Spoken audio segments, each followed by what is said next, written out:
Alors, le résultat d'apprentissage aujourd'hui était vraiment de revoir le système international d'unité que vous avez sans doute vu souvent dans votre vie. Donc, depuis l'élémentaire, on a vu un peu le système international.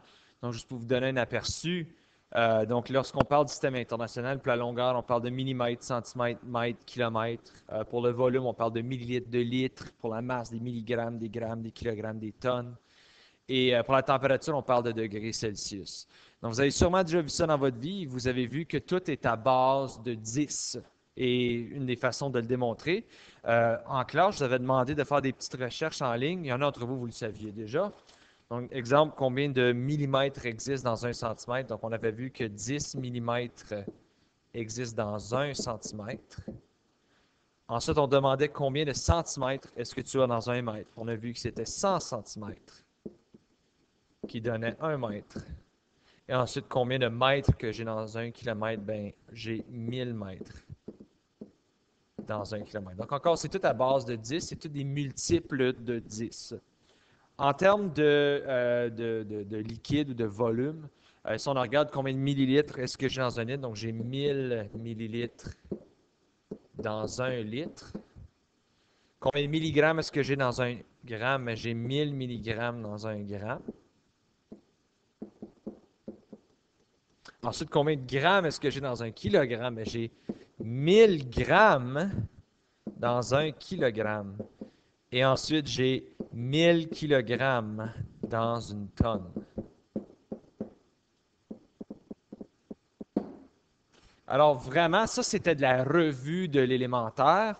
Vraiment, ce qu'on voulait faire, nous, c'est être capable de démontrer notre application de ces concepts-là dans diverses situations. Donc, premièrement, ici, j'ai Clément qui a un restaurant dans la région d'Ottawa. Chez un grossiste, il achète 2 contenants de 50 litres de ketchup. Les bouteilles en plastique sur les tables ont une capacité de 250 millilitres. Donc, combien de bouteilles de ketchup est-ce qu'il peut remplir avec les 2 contenants de 50 litres? Donc, ici, on cherche vraiment à savoir le montant de petites bouteilles de ketchup que Clément va pouvoir remplir avec les 2 contenants de 50 litres de ketchup qu'il a acheté. Mais la première chose que tu devrais faire, c'est de figurer combien de ketchup est-ce qu'il a acheté. Parce qu'il a acheté 2 contenants de 50 litres. Donc, il a 100 litres. Là, je vais mettre un L majuscule juste parce que ça a l'air comme 1001. Là. Il a donc 100 litres de ketchup qu'il a acheté. Mais là aussi, mes bouteilles sont en millilitres.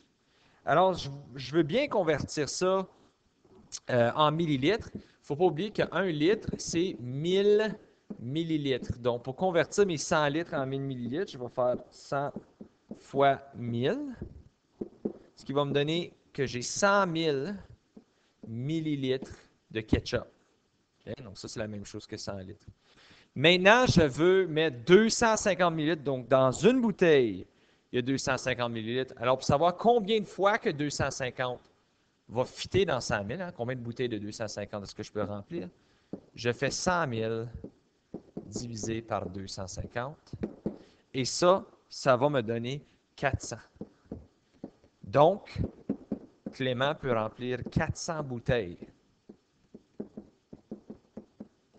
avec 100 litres de ketchup. Qui est bon pour un petit bout, je pense.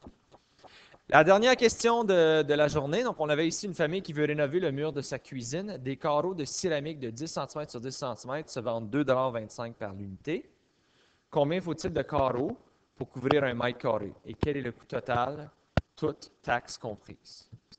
Donc, premièrement, on a ici que chaque carreau de céramique est 10 cm par 10 cm et je veux remplir une région de 1 mètre carré. Donc, 1 mètre carré, je ne sais pas pour le dire, mais c'est 1 mètre par 1 mètre.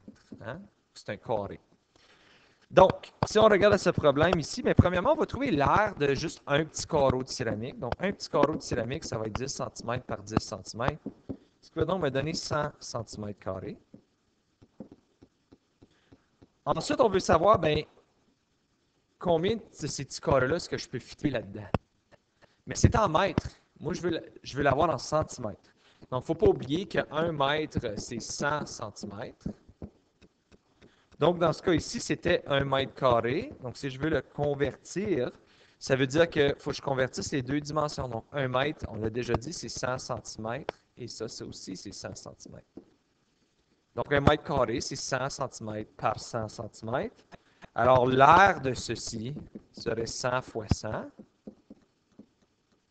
qui me donne donc 10 000 cm². Et 10 000 cm², ça, c'est l'espace total. 100 cm², c'est l'espace de un carreau de céramique. Je veux savoir combien de autres fit là-dedans. Alors, tu vas faire 10 000 divisé par 100. Ça va me donner que je peux fitter 100 carreaux à l'intérieur de là. Donc, il faut que tu achètes 100 carreaux. Mais là, le problème demandait le coût. Bien, ils sont 2,25 $ chaque. Right? So, pour savoir combien que un carreau va coûter, 100 carreaux va coûter, il va falloir que tu fasses 100 fois 2,25 $. Ce qui va donc me donner 225 $. Mais il faut ajouter la taxe. Et nous, en Ontario, on a la taxe de vente harmonisée. Et la taxe de vente harmonisée, c'est 13 %. Donc, maintenant, pour ajouter 13 %, dans le passé, je sais que vous avez déjà vu que tu peux faire le montant fois 0,13 et ensuite tu ajouterais ce montant-là. Je vais vous donner un truc. Si tu veux juste ajouter la taxe, tu peux simplement multiplier par 1 plus le pourcentage en décimal. Donc, 13 %, c'est 0,13. Donc, tu ferais 1 plus ça, ce qui va me donner 1,13. Donc, si tu multiplies par 1,3, tu vas toujours être capable de trouver le prix total avec les taxes incluses.